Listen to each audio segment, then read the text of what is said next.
Professor Sérgio Gabriel na área, no meu curso, no seu curso, no nosso curso. Sejam todos muito bem-vindos, pessoal. E vamos aqui aos comentários, né, fazer a correção das questões de direito empresarial relativo ao primeiro ENAM.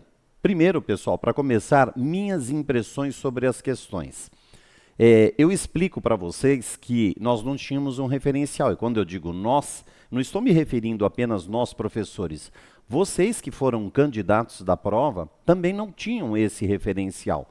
Então, na verdade, toda prova ela tem um histórico, e aí a gente trabalha em cima desse histórico, vocês em relação a planejamento de estudo, distribuição de tempo, perfil das questões, e era algo que a gente não tinha. Então, é natural que vocês sentissem uma dificuldade um pouco maior com a prova.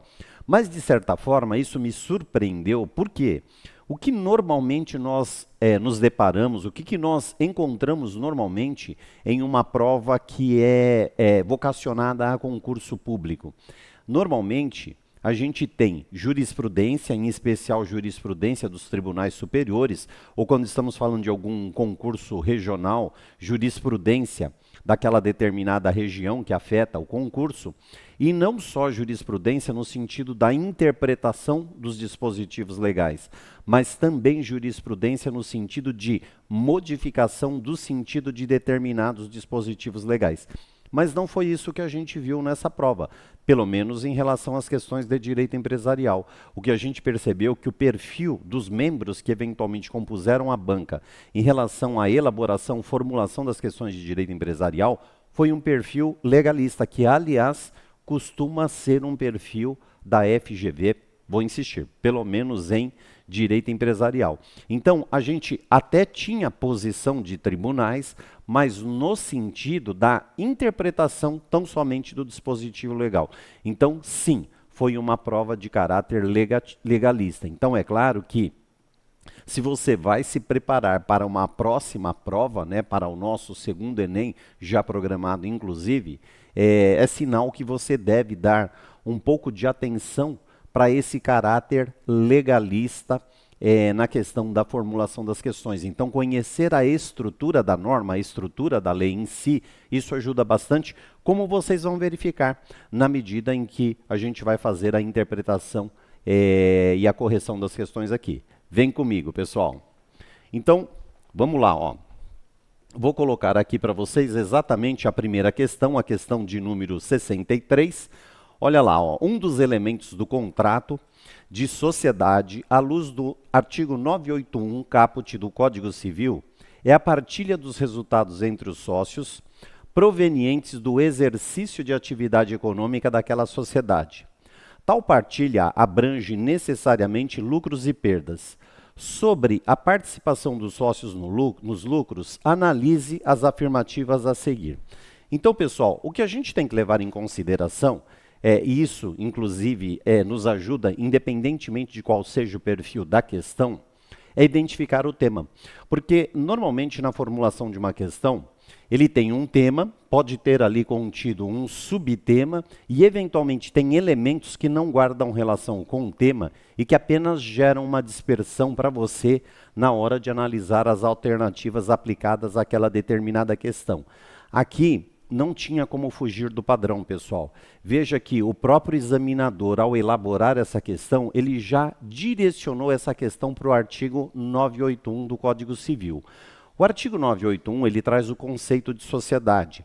E ele parte do chamado princípio da pluralidade, ou seja, que sociedade tem dois ou mais sócios. Claro, nós temos exceção a essa regra, a esse conceito, temos uma única exceção que está contida lá no parágrafo 1º do artigo 1052, que se refere à possibilidade de constituirmos a sociedade limitada com um único sócio.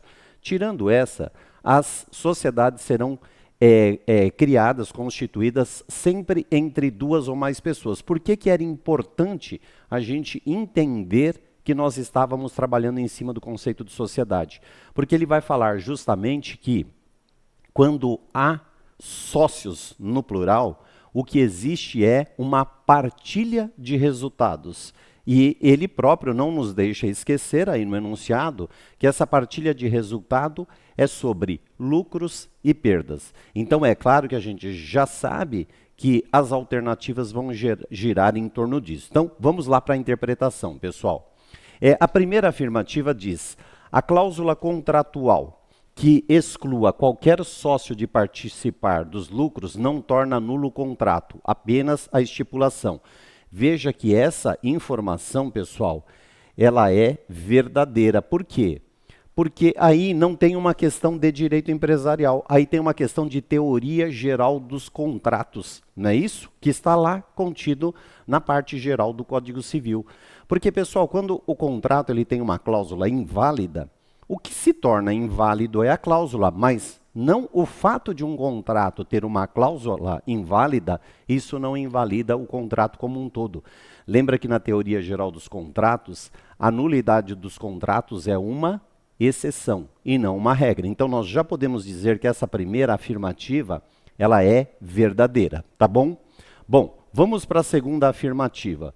O contrato social pode estipular que o sócio participará dos lucros em proporção diversa das respectivas cotas do capital social.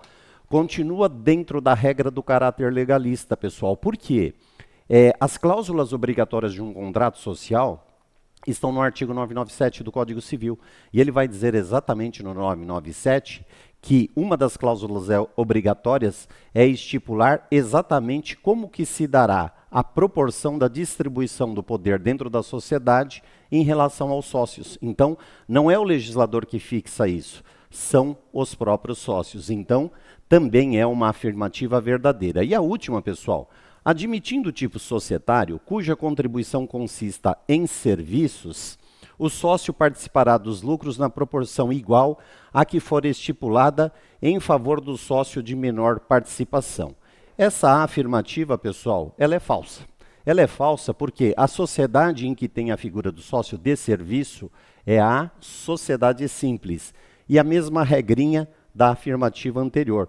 Compete aos sócios dizerem como se dará a participação desse sócio em relação aos resultados da sociedade, e não esse parâmetro que falsamente eles criaram. Dessa forma, pessoal, a nossa alternativa correta aí seria a alternativa B.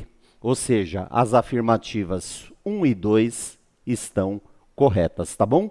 Então, dá para a gente extrair aí análise entre os artigos 981 e 997 do Código Civil, tá bom? Sem delongas, pessoal, vamos para a próxima? Olha lá, questão de número 64.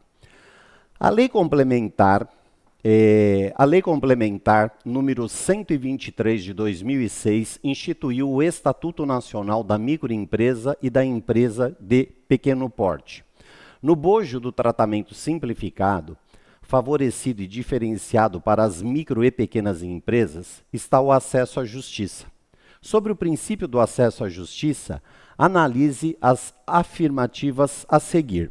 Novamente, aquela questão que eu falei para vocês de interpretar o enunciado, identificando qual é o tema. Vocês já viram que o tema diz respeito a tratamento favorecido e diferenciado para micros e pequenas empresas. Então, é exatamente em busca disso que nós vamos nas afirmativas para dizer quais afirmativas aí estão corretas, quais afirmativas efetivamente que estão erradas. E eu já vou adiantar para vocês. Vocês vão perceber que, aliás, foi uma característica indicada por vários outros professores que essa prova teve um caráter multidisciplinar, ou seja, você está abordando a questão de uma determinada área, mas eles vão trazer conteúdo de outra área que se comunicam com aquela determinada área. Essa questão é um grande exemplo disso. Quer ver? Vem comigo. Olha lá, ó, a primeira afirmativa diz: é facultado ao empregador, portanto, vocês já estão vendo que a questão se comunica com o direito do trabalho, né? Ao empregador de micro ou de empresa de pequeno porte, fazer-se substituir ou representar perante a justiça do trabalho por terceiros que conheçam dos fatos, ainda que eles não possuam vínculo trabalhista ou societário. Ou seja, pessoal, do que é que essa alternativa está falando? Da figura do preposto. Então, na verdade, quem pode ser o preposto de uma micro ou pequena empresa perante a Justiça do Trabalho? Não precisa ser necessariamente o sócio da empresa.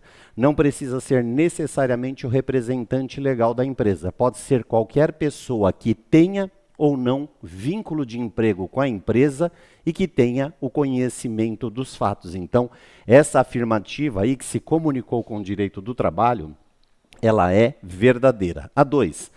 As microempresas e empresas de pequeno porte são admitidas à propor-ação perante o juizado especial cível, assim como as pessoas físicas capazes, excluídos os cessionários de direito de pessoas jurídicas, e podem ser partes como autores no juizado especial federal cível.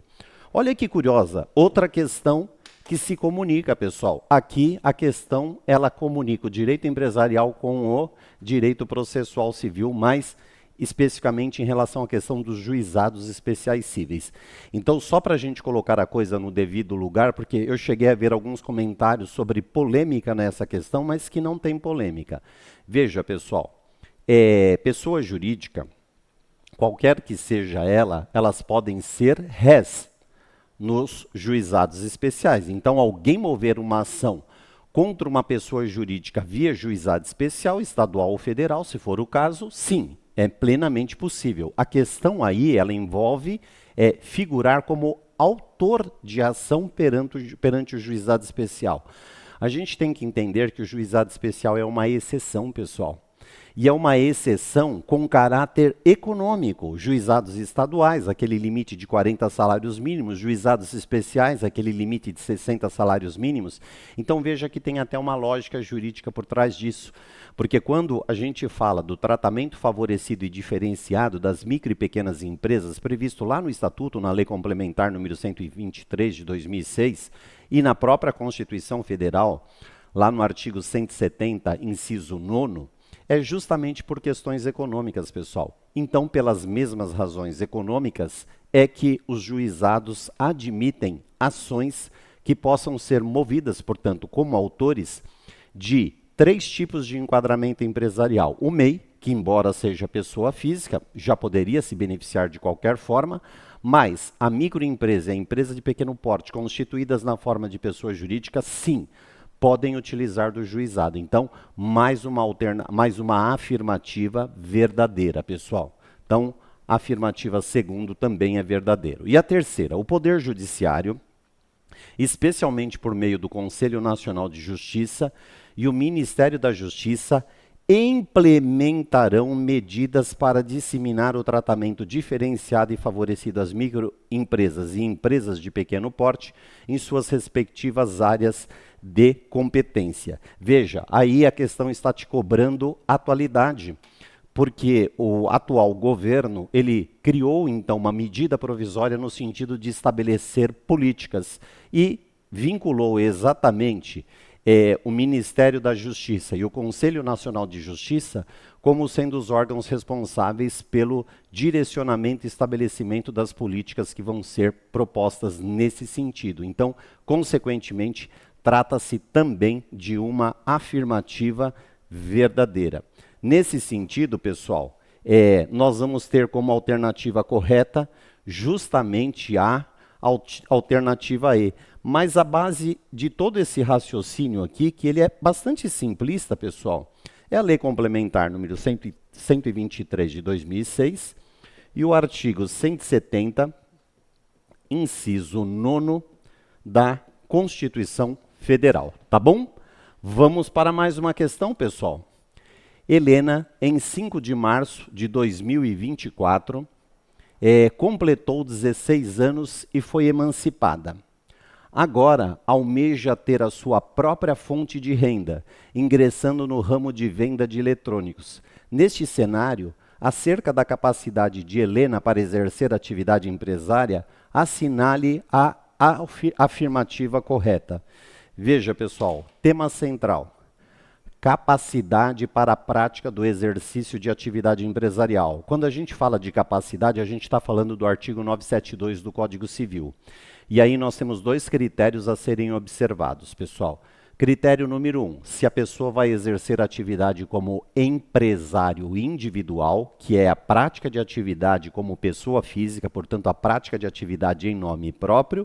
E possibilidade número 2, praticar a atividade como sócio de sociedade empresária. Aí não é aplicação do artigo 972 do Código Civil, pessoal.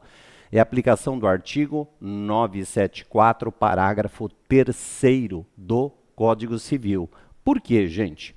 Como empresário individual, a pessoa que vai exercer em nome próprio, obrigatoriamente essa pessoa precisa ter capacidade civil, não possuir impedimento legal. E se eventualmente, depois de registrada essa atividade, essa pessoa perder a capacidade, o que nós chamamos de incapacidade superveniente, aí ela precisa de autorização judicial para prosseguir a atividade mediante representação e nomeação de gerente. Agora, como sócio de sociedade empresária, eu posso ter incapaz no quadro da sociedade. O que não pode é o incapaz ocupar função de administração e o capital, nesse caso, precisa estar totalmente integralizado, tá bom? Vamos então analisar agora as alternativas, pessoal. Olha lá, A. Helena poderá exercer atividade pois está em pleno gozo da capacidade civil. Claro, pessoal, o enunciado já disse que ela completou 16 anos e foi emancipada. Então, sim, ela está em pleno gozo. A gente já sabe que a alternativa A é a alternativa correta. A B. Helena não poderá exercer atividade empresária porque sua idade não permite o exercício. Não, pessoal. Aliás, o Código Civil, ele nem fala em idade, ele fala em capacidade civil. E capacidade civil não é apenas sinônimo de 18 anos ou mais. Se a pessoa for devidamente emancipado, ela também tem capacidade para os atos da vida civil, tá bom? Então, essa alternativa está incorreta. A C. Helena não poderá exercer atividade empresarial, olha que veio o não de novo, considerando que é menor de idade e não está em pleno gozo da capacidade civil. Pessoal, ao ser emancipada, ela passou a ter gozo. Alguém que tenha capacidade civil pode perder o gozo dessa capacidade? Pode, pessoal, se essa pessoa for interditada judicialmente. Mas não há no enunciado nenhuma informação de que ela tenha sido interditada. Então, o que fulminaria essa alternativa C, tá bom? Alternativa D. Helena poderá exercer atividade empresária, agora veio no sentido positivo, né? Desde que autorizada de forma específica, pessoal. Na verdade, se ela foi emancipada, ela já está devidamente autorizada, não precisaria de uma autorização própria, considerando que ela já adquiriu a capacidade pela emancipação. Então, o próprio ato de emancipação suprime qualquer discussão em torno da autorização. Então, fulminou aqui também a alternativa D. E aí, Helena não poderá exercer atividade empresarial de forma independente, mas poderá exercê-la desde que devidamente assistida pelos seus representantes legais. Isso seria verdade, pessoal, se a Helena, com 16 anos de idade, conforme afirma o enunciado, não tivesse sido emancipada. Ela não poderia se registrar como empresária individual, porque o artigo 972 não permite. Ela poderia ser sócia de uma sociedade empresária, o artigo 974, parágrafo 3º, permite. No entanto, se ela não tivesse sido emancipada, ela precisaria ser assistida para a prática do ato, o que não é o caso, considerando que ela foi emancipada. Tá bom? Então, pessoal, essa questão, a gente extrai a resposta dela analisando aqui os artigos 972, 974, parágrafo 3º do Código Civil. Tá bom? Vamos para a próxima questão, pessoal. Suponha-se que Habermas e Dworkin tenha constituído no Brasil regularmente uma sociedade limitada voltada para a venda dos livros jurídicos por eles escritos.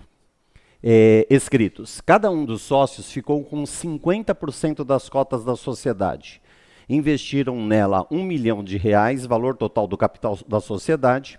O negócio fluiu muito bem. O faturamento anual, depois de 3 anos do início das atividades empresariais, alcançou R$ 8 milhões, com lucro líquido de R$ 2 milhões naquele ano.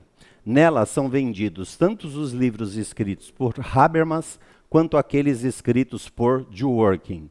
No 4º ano de existência da sociedade, Dworkin, que era sócio administrador, veio a falecer.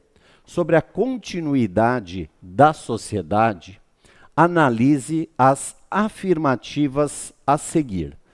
Bom, nós temos 2 pontos tratados nessa questão, pessoal. Primeiro, nosso tema central é sociedade limitada. Subtema dentro da sociedade limitada, falecimento do sócio da sociedade. Ou seja, o que acontece agora em termos de manutenção dessa sociedade com o falecimento do sócio, pessoal. Então, vamos analisar as afirmações. Aliás, se vocês quiserem, eu já antecipo, né? Só o entendimento sobre falecimento de sócios que vem previsto lá no artigo 1028 do Código Civil, né? O 1028, ele não está dentro do capítulo da sociedade limitada, que vai do 1052 ao 1087, mas, por força do artigo 1053, as regras da sociedade simples aplicam-se à sociedade limitada no caso de omissão.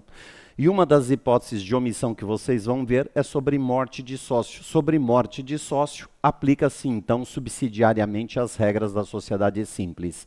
E aí, aqui, não tem aquela aplicação da regra direta das sucessões, do direito das sucessões, ou seja, morreu o sócio, automaticamente os direitos dele se transmitem aos herdeiros. Não. Em uma sociedade empresária, pessoal, os herdeiros só vão entrar na sociedade se houver cláusula contratual ou disposição entre os sócios no sentido de permitir a entrada dos herdeiros. Do contrário, essas cotas são liquidadas para a apuração dos haveres. Uma vez apurados os haveres, os herdeiros do falecido são indenizados. E ainda, a critério dos demais sócios, sócios sobreviventes, eles podem, se for o caso, com o falecimento de um, encerrar definitivamente a sociedade. Então, temos 3 opções. A contratual, que não é o caso aí da nossa questão, e a legal. A legal para liquidar as cotas do falecido para indenizar os herdeiros, ou então a dissolução da sociedade por vontade do sócio remanescente. Analisando as afirmativas. O falecimento de Dworkin acarreta obrigatoriamente, tá vendo? Ó, acarreta obrigatoriamente a dissolução total da sociedade. Não, pessoal, essa é uma opção que o sócio remanescente, o que sobreviveu, tem. Afirmativa número 2. O falecimento de Dworkin acarreta obrigatoriamente a dissolução parcial da sociedade com apuração dos haveres. Então, acarreta obrigatoriamente a dissolução parcial. Não é obrigatoriamente, porque ele também pode querer a dissolução total. Então, a afirmativa 2 também está errada, pessoal. A terceira, o falecimento de Dworkin não necessariamente importará na dissolução total da sociedade, seja porque a participação na sociedade é atribuída por sucessão causa-mortes a um herdeiro ou legatário, seja porque o sócio remanescente pode explorar a atividade econômica individualmente de forma temporária até que se aperfeiçoe a sucessão. Então veja que a afirmativa 3 é a única que está correta. Sendo assim, a nossa alternativa correta seria exatamente a alternativa C. Vamos para a próxima questão, pessoal.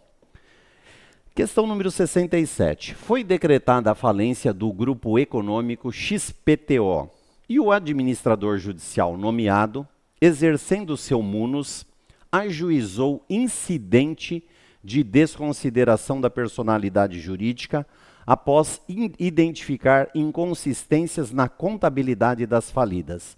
A respeito da desconsideração da personalidade jurídica, assinale a afirmativa correta. Então, nós já sabemos que a gente tem como tema central falência e como subtema dentro dessa questão a desconsideração da personalidade jurídica na falência.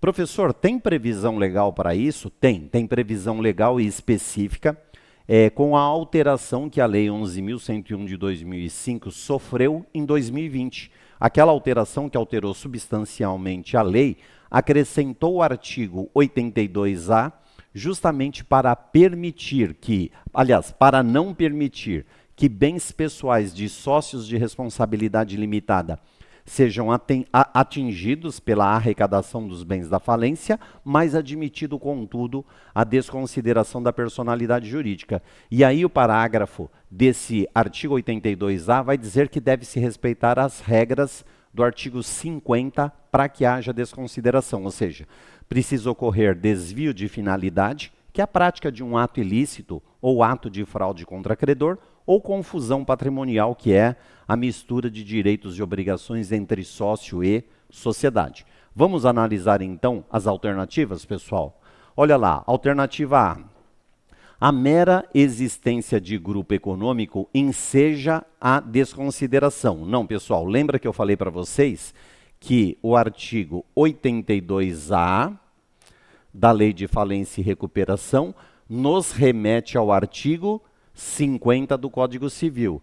E o artigo 50 vai dizer justamente que a mera existência de grupo econômico por si só não enseja a desconsideração da personalidade jurídica. Então, a alternativa A está errada. A B. A mera identificação de inconsistências na contabilidade das falidas enseja a desconsideração da personalidade jurídica. Não é a mera identificação, pessoal, porque precisa haver a prática de ato ilícito ou fraude contra credor.